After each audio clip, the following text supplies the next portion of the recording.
Hey everybody, Mr. Antonucci here, and in this video, we're diving into the 2025 AP Stats free response questions.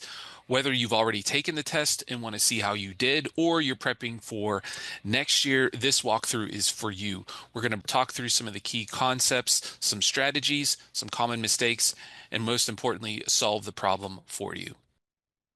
Jumping into question number 5, this was all about means and distributions of a discrete variable, number of bedrooms. Part A had basic probability and expected value calculations, while Part B moved to a one sample t-test, and Part C included a confidence interval interpretation. So this one tested both your ability to compute and to communicate clearly about inference. So let's jump into Part A here. A house from the sample will be selected at random.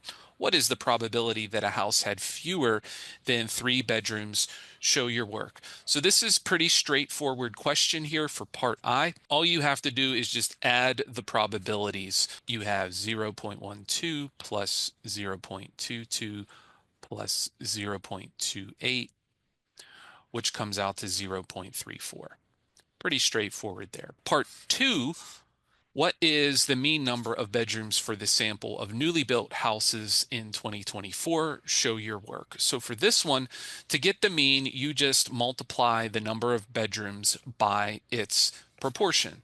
So to show your work, you would do 1 times 0.12 plus 2 times 0.22 plus 3 times 0.28 plus 4 times 0.22 plus 5 times 0.14 plus 6 times 0.02. You multiply and add all of that up, and you would get a mean of 3.1 bedrooms. Pretty straightforward there. Part B, Rodney will use a one sample t-test for a population mean to test his belief. In the context of Rodney's investigation, state the hypothesis of the test. So here you have to state the null and alternative hypothesis as well as define your parameters. So the null would be that mu is 2.9.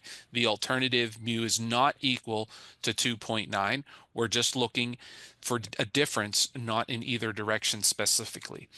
Mu is the true mean number of bedrooms in newly built houses in the country in 2024. I'll write that out for you. So there we have it written out for you. Now in part II, explain in context what a type 1 error would be.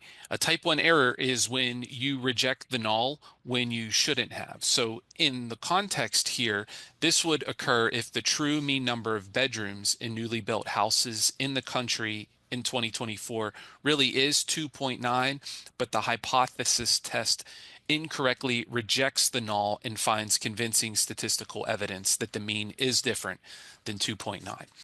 And there we have it written out for you. Part C, a different researcher, Keisha, suggests using a confidence interval to investigate whether the mean number of bedrooms in newly built houses in 2024 in country B was different from 2.9. Assume the conditions for inference have been met. Using Rodney's data, Keisha calculated a one sample 97% confidence interval to estimate the population mean as 3.01 to 3.19. Based on the confidence interval, what conclusion can be made for Rodney's hypothesis test in part B at the alpha level of 0.03? Justify your answer. Now, one thing you'll notice right away is that 2.9 is not contained in the 97% confidence interval. So since the confidence interval does not contain the null, we would have convincing evidence at the 0.03 significance level that the true mean number of bedrooms in newly built houses in the country B in 2024 really is different than it was in 2017. I'll write that out for you below again. So that's it for question number 5. How'd you do? Now, overall, the 2025 FRQs hit all the big ideas, comparing distributions, experimental design, probability, inference, and communication.